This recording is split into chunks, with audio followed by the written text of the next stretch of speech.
Amankan di sekitar Pantai Kererenan, Mungli dengan inisial F.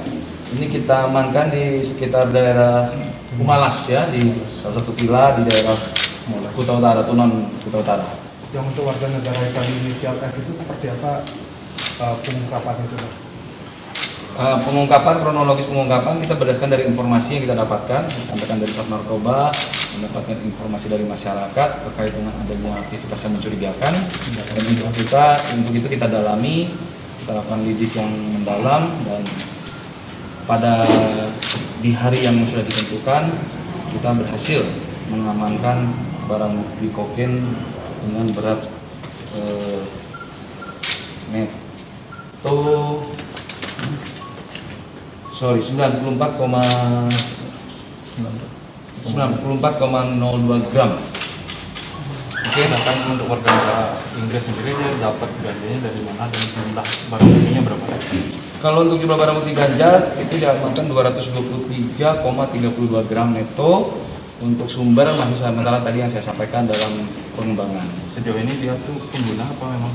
Apapun di dalam negara Republik Indonesia semua mendapat perlakuan yang sama ya. Jadi setiap pelaku kejahatan atau pelaku pelanggaran akan mendapatkan sanksi hukum yang berlaku di Indonesia. Ini juga bukti kepada seluruh masyarakat bahwa kami Polres Bandung tidak pernah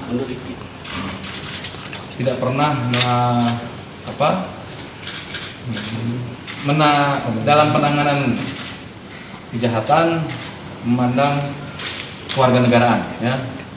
Kenapa ini perlu saya sampaikan? Karena memang Bandung dalam hal ini juga sementara dalam sorotan masalah penggunaan masker untuk warga negara asing ya. Jadi kami sama tetap semua bentuk kejahatan dan pelanggaran kita lakukan aturan atau perlakuan yang sama.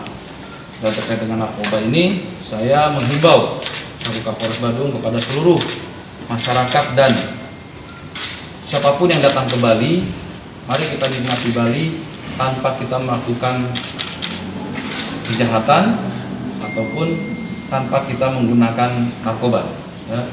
Bali sudah cukup indah tanpa harus menggunakan narkoba. Ini catatannya. Jadi mari sama-sama kita bangun dan kita majukan pariwisata Bali dengan cara-cara yang beradab.